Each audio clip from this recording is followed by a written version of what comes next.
I'd always wanted to break free from the city. Its endless noise, the crowded streets, the constant buzz of stress. My wife, Emma, felt the same. We talked about it for years, dreaming of a quiet life where we could grow our own food, live simply, and breathe fresh air. So when we found a cheap plot of land deep in the Oregon wilderness, it felt like fate. The realtor warned us it was remote, 3 hours from the nearest town, down a winding dirt road that barely qualified as a path. We didn't care. We sold most of our belongings, bought a used RV, and moved out there with our dog Rusty, a scruffy mutt who loved chasing anything that moved. We were ready to start our off-grid adventure, to build a cabin and live on our terms. But from the moment we arrived, something about the place felt off, like the forest itself was watching us. The land was stunning. Acres of towering pines, a small clearing perfect for the RV, and a creek nearby that gurgled softly day and night. But it was so isolated. The dirt road to our plot took 20 minutes to navigate, all ruts and rocks, and the nearest neighbor was a guy named Tom, who lived a mile away in a sagging trailer surrounded by junk. When we met him, he seemed friendly, offering us a jar of homemade blackberry jam. "Not many folks make it out here long," he said, his eyes flicking over our RV, then back to us. "Too quiet for most, gets in your head." His smile was thin, like he knew something we didn't. Emma squeezed my hand, her fingers cold.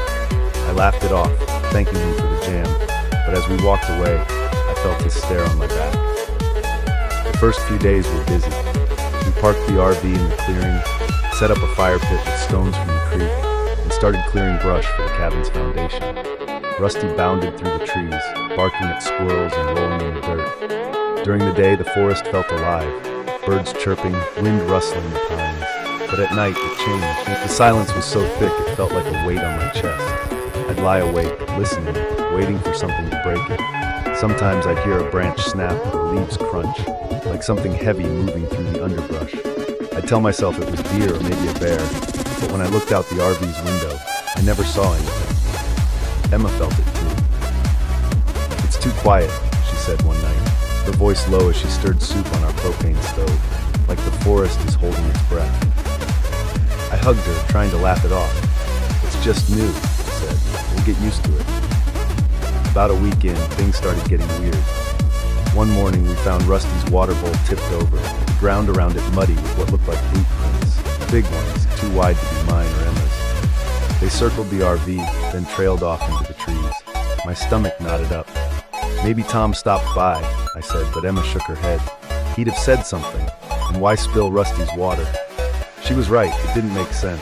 We decided to keep Rusty inside at night and started locking the RV door, something we hadn't bothered with before. That night, I barely slept, my ears straining for any sound. Around 3 a.m., Rusty growled, low and deep, his eyes fixed on the window. I grabbed the flashlight and scanned the clearing, nothing but shadows. "It's okay, boy," I whispered, but my heart was pounding. The next day, I drove to Tom's trailer to ask if he'd seen anyone. His place was a mess. Rusted car parts, a sagging tarp over a half-built shed, empty beer cans scattered around. He was sitting outside, whittling a stick, the blade of his knife glinting as it moved. "Footprints?" he said, not looking up. "Could be anybody. These woods are old. A lot of folks pass through. Hunters, drifters, people who don't like being found."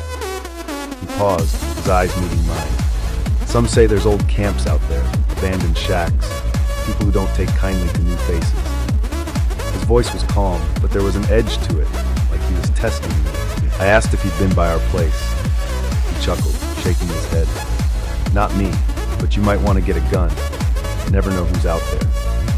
I nodded, trying to act casual, but my skin was crawling as I drove back. When I told Emma, her face went pale.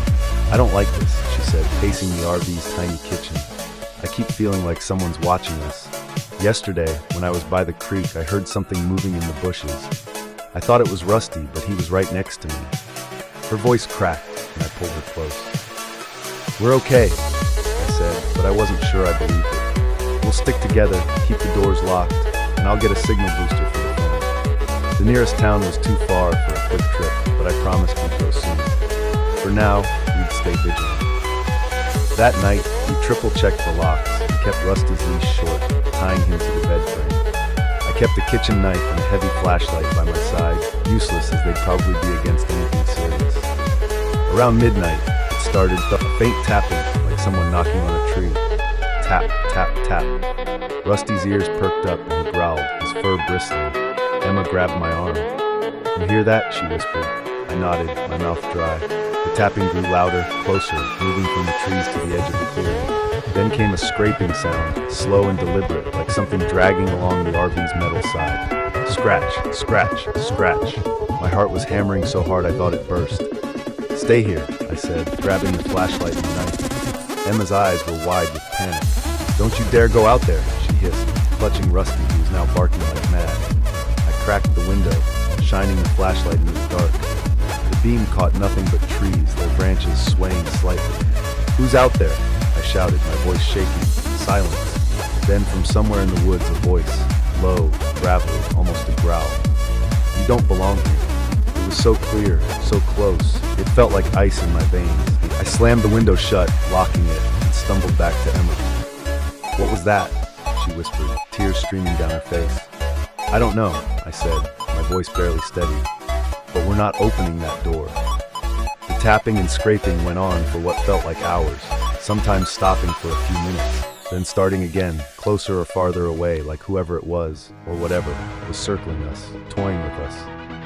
Rusty kept growling, his teeth bared, and Emma clung to me, whispering, "Please, make it stop." I banged on the RV wall, shouting, "Get out of here! Leave us alone!" It didn't help. The sounds kept coming, relentless, until just before dawn, and they finally stopped. We sat there, frozen, waiting for daylight. When the sun rose, we stepped outside, shaking, to check the RV. The sides were covered in fresh scratches, long, jagged marks in the skin, too deep to be from branches or animals. Around the clearing, more boot prints, some smudged, like someone had been pacing. Worst of all, we found Rusty's favorite toy, a chewed-up tennis ball, sliced clean in half, left right by the fire pit. I felt sick. Emma was crying again.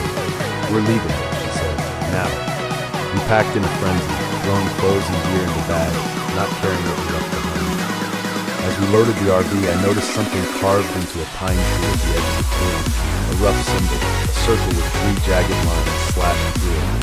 It wasn't there yesterday. My stomach churned, but I didn't say anything to Emma. She was already on edge, clutching Rusty like a lifeline. As we drove down the dirt road, I glanced in the rearview mirror and saw Tom standing by his trailer, watching us. He didn't wave, didn't move, just stood there, his face blank, shadow against the tree. We made it to a motel in town, relaxed, exhausted but too scared to sleep. Over the next few days, I dug into local forums and news archives, looking for answers. There were stories. Hikers disappearing, strange carvings found on trees, whispers of people living deep in the woods, territorial and hostile to outsiders. One post mentioned a group of drifters who'd been spotted over the years, moving between abandoned cabins, leaving marks like the one I'd seen. No one knew who they were, and the police rarely investigated. Too far out, too little evidence. Another article mentioned a couple who'd abandoned their off-grid homestead after finding similar scratches on their trailer and hearing voices at night. It felt like we dodged something dark. We never went back. The RV's still out there, for all I know, along with our dreams of off-grid living.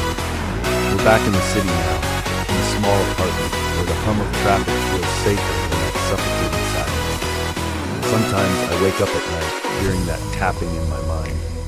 Tap, tap, tap. Emma doesn't talk about it, but she keeps a light on when she sleeps, and Rusty stays close, like he knows something we don't. I still don't know who or what was out there, circling our RV, whispering in the dark.